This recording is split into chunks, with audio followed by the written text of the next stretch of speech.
have you seen? This is my new turntable, the Rega Planar 3.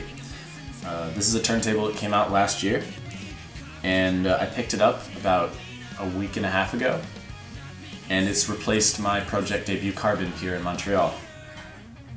There's a few reasons why I decided to purchase this turntable, and I'm going to share my thoughts and impressions about both the sound and the design of the table, but I want to give you a little rundown of my turntable situation. So obviously, the turntable that I've spent the most money on, the turntable that I kind of cherish the most, is at my family's house in Texas with the system there that everyone shares, and that is a VPI Scout 1.1. And that is a monster of a turntable. It's a very heavy turntable. It's a turntable that's not really suited to moving frequently. It's a turntable that's not really suited to living internationally. It's a turntable that's not really suited to living in an apartment without renter's insurance. So, you know, when I moved to Canada to do my master's degree, I brought my first turntable, the Pro-Ject debut Carbon, with me. And the Pro-Ject debut Carbon is a great table. It is still the table I recommend to anyone getting into vinyl. It is the perfect starter turntable.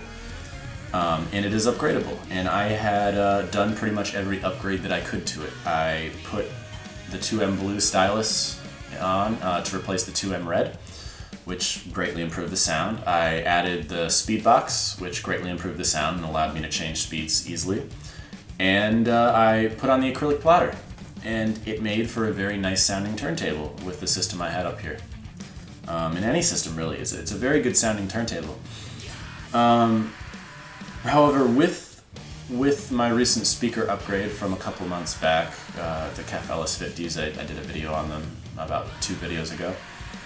I was starting to really notice where my Pro-Ject was lacking, and the areas where it lacked were completely understandable because it is a turntable designed to a price point. The value for money for the Pro-Ject is incredible, but you know, it only can go a certain distance, and I feel like I had taken it as far as I could. So with the announcement of the Rega Planar 3, and the really positive reviews that it got, especially from fellow YouTube vinyl enthusiasts, I decided to go listen to it for myself on a system here at Audioville in Montreal that is not unlike my own, with the KEF LS50s and, you know, about 100 watt per channel integrated amplifier. And I heard a really significant difference. The combination of the difference I heard in the store and the positive reviews online, both from audiophile publications and just from vinyl enthusiasts, was so that I decided I would trade in my Pro-Ject for store credit and purchase this new Planar 3. I'm going to talk a little bit about why I decided to go with this particular turntable. You know, because I needed a turntable that I could take with me to various places and not have to worry about a big heavy shipping box and not have to worry about, you know, insane setup that if I have guests over, you know, they're going to mess it up. Like, I wouldn't want to have my Scout in this apartment. I want something simple that sounds quite good. And that was the main reason why I went with the Rega. It is a very lightweight design. It's a very simple design. You know, their low mass design philosophy is certainly one way to approach good sound. It's not the only way to approach good sound. I definitely am a believer in high mass turntables as well. But a big reason I got this table, besides the significant sound upgrade, and I'll talk a little bit about the things I noticed with this versus my Pro-Ject. One of the big reasons I feel good investing in this turntable is I can take it very far. There's a huge Rega modding community out there, and even without the modding community, there is I can mod it with parts from upper end Rega turntables along the way if I want. I can build this table slowly. You know, eventually, probably in the fall, I'll have saved up and can add the optional power supply to this table, which takes it almost up to the RP6. You know, maybe in a year or so, I can upgrade the platter to one of the flywheel platters that Rega has. You know, if I wanted to, eventually I could put the Rega Exact cartridge on it. I could do a ton of things with this turntable and really trick it out and improve the sound with each step on what is already a really good sounding turntable. And why I think this is a good sounding turntable, primarily, probably the biggest advantage to this table, the Planar 3, is the new RB330 tone arm. Rega's strength has always been in their tone arms. They are one of the best tone arm manufacturers in the world. People put Rega tone arms on tons of different tables, not just on Rega tables.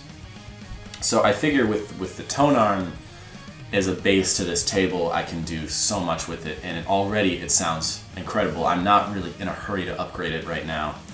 I'm very happy with it the way it is. And my listening impressions with this in my system after you know, roughly a week of listening are that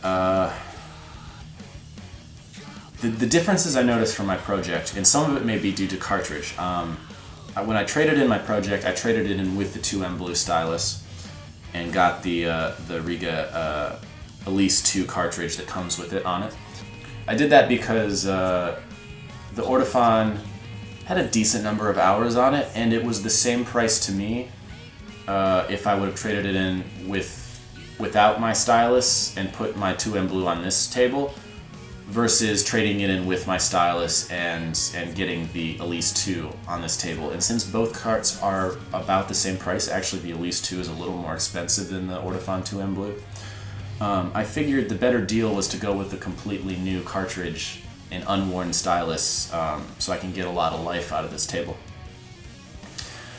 So with the different cartridge, so the factors aren't the same, but with the same integrated amplifiers I was using and the same KEF LS50s, I do notice a big difference in my system with this turntable now.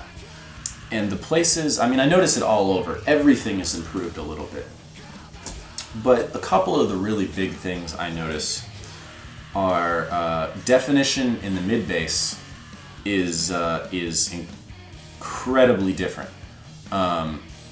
I was used to, with the Pro-Ject, this kind of bellowing, muddy, not, you know, boomy mid-bass that had a lot of power to it, but not a ton of definition. With the Rega, everything in the upper lower end is more focused. When I say upper lower end, I'm talking about the upper bass. Is much more focused, well-defined, more rhythmic, and just overall a clearer picture, a clearer presentation in the mix. The mid-range is just as good. I would say it's a little more sweet and a little more involving with this. And the lower treble is much more elegant, I would say, with this table setup. And besides tonal things, I noticed a lot of rhythmic things. Rhythmic pacing sounds more controlled now. There's a greater sense of togetherness, especially in more chamber-like music that I listen to.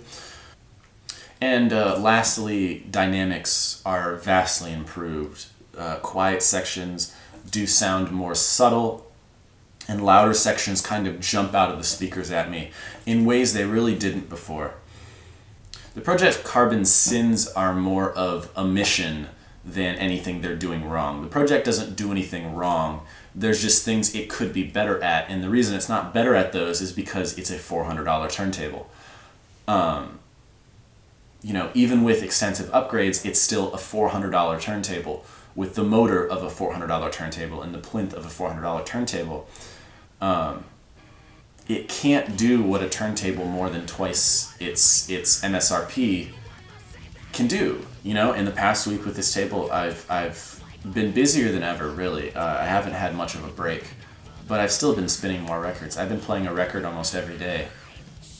This turntable makes me want to rediscover records I've listened to many, many times, because the sound is so inviting and invigorating and more realistic musically. So, I mean, this table definitely gets my recommendation. I'm very happy with my purchase. I got a really good deal because of my trade-in.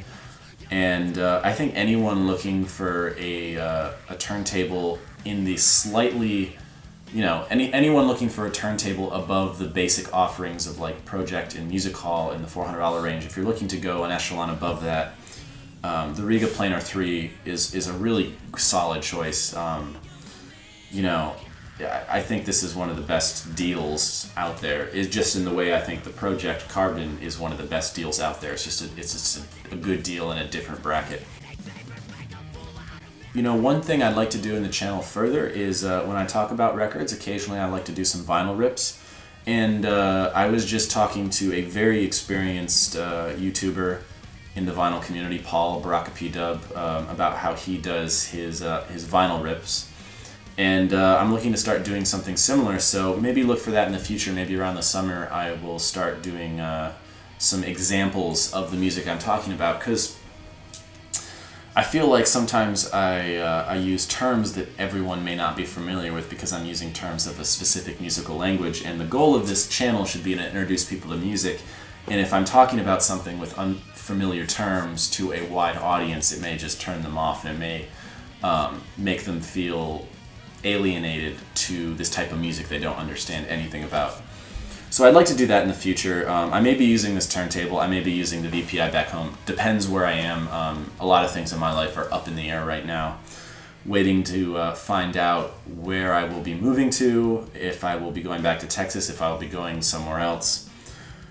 So we shall see. Thanks for all the support I've been getting in the last couple of months in the vinyl community. My channel's kind of slowly been growing in subscribers and building a fan base, so thank you guys. If you have any questions for me about my setup, the table, my thoughts on aspects of the table, the comparison between the Pro-Ject, because I know a lot of people in the vinyl community, especially young people like me who are new to vinyl, have that Pro-Ject Carbon. It's a very talked about turntable. So if you want to ask me more about the comparison between the two tables, I'm really happy to talk about that and give you more in-depth thoughts and cater to your questions.